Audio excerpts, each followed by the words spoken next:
Hi hello എപ്പോഴത്തെയും പോലെ weekend type നമ്മൾ പുറത്ത് പോകാമെന്ന് വെച്ചു. നമ്മൾ ഇത്തവണ കാറിലല്ല പോകുന്നത്, നമ്മൾ എല്ലാട്ടിയിലും ബസ്സിലുമൊക്കെയാണ് പോകുന്നത്. അപ്പോൾ അതൊക്കെ ഒന്ന് എക്സ്പ്ലോർ ചെയ്യാമെന്ന് വെച്ച് നമ്മൾ ബസ് കയറി. പിന്നെ എല്ലാട്ടിയിലായിരുന്നു പോകുന്നത്.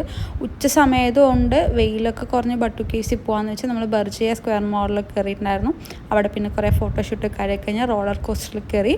ഒരു നല്ല രസമായിരുന്നു. നമുക്കൊരു ബഡ്ജറ്റ് ഫ്രണ്ട്ലി ആയിട്ട് അവിടെ പർച്ചേസ് ചെയ്യാൻ പറ്റിയൊരു മോൾ തന്നെയാണ് ബർജിയ. അപ്പോൾ അങ്ങോട്ട് പോയി. അതിനുശേഷം വെയിലൊക്കെ കുറഞ്ഞു. അവിടെ തന്നെ ഫുഡൊക്കെ കഴിച്ചു. അത് കഴിഞ്ഞ് നമ്മൾ ബട്ടുക്കേസിക്ക് പോകണ്ടായിരുന്നു. കുറേ തവണ ബട്ടുക്കേസി വന്നിട്ടുണ്ടെങ്കിലും സ്റ്റെപ്പ് കയറി മുകളിലോട്ട് പോയിട്ടുണ്ടായിരുന്നില്ല. താഴെ നിന്ന് ഫോട്ടോ എടുത്ത് പോവായിരുന്നു ഉണ്ടായിരുന്നത്. ഏട്ടൻ പോയിട്ടുണ്ടായിരുന്നു, ഞാൻ പോയിട്ടുണ്ടായിരുന്നില്ല. അപ്പോൾ നല്ലൊരു എക്സ്പീരിയൻസ് ആയിരുന്നു. നമ്മൾ പഴനി പോലെ തന്നെ അത്രയും സ്റ്റെപ്സും കാര്യമൊക്കെ ഉണ്ട്. സ്റ്റെപ്പ് കയറി കുറച്ച് കഴിഞ്ഞ് ഒരു കുഞ്ഞു അമ്പലമുണ്ട്. അത് കഴിഞ്ഞിട്ടാണ് നമ്മുടെ മുരുകൻ്റെ അമ്പലം ഉള്ളിലുള്ളത്. പിന്നെ അവിടെ നിന്ന് നമുക്ക് ഫുഡ് കാര്യങ്ങളെല്ലാം കിട്ടിയിട്ടുണ്ടായിരുന്നു. അപ്പോൾ അതൊക്കെ ഫുഡൊക്കെ കഴിച്ചു. നല്ലൊരു വൈബായിരുന്നു, നല്ല രസമുണ്ട്. അത് കഴിഞ്ഞ് ഞങ്ങളൊരു 6-7 മണിയാകുമ്പോൾ ഞങ്ങൾ തിരിച്ച് വരാൻ നോക്കി. ഇവിടെ എന്ന് പറയുമ്പോൾ ഒരു 8 മണിയൊക്കെ ആയി, ഒരു 7:30-8 മണിയാകുമ്പോഴേ രാത്രി ആകത്തുള്ളൂ, നമ്മുടെ നാട്ടിലെ പോലെയല്ല.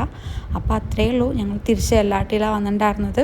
അപ്പോൾ തിരിച്ച് വീട്ടിൽ വന്നു. അപ്പോൾ ഒരു ദിവസം എങ്ങനെ പോയിന്ന് നമുക്ക് അറിയാൻ പറ്റിയിട്ടുണ്ടായിരുന്നില്ല. നല്ല രസമായിരുന്നു. അങ്ങനെ ഒരു ഡേ കഴിഞ്ഞു. അപ്പോൾ കാണാം, ബൈ.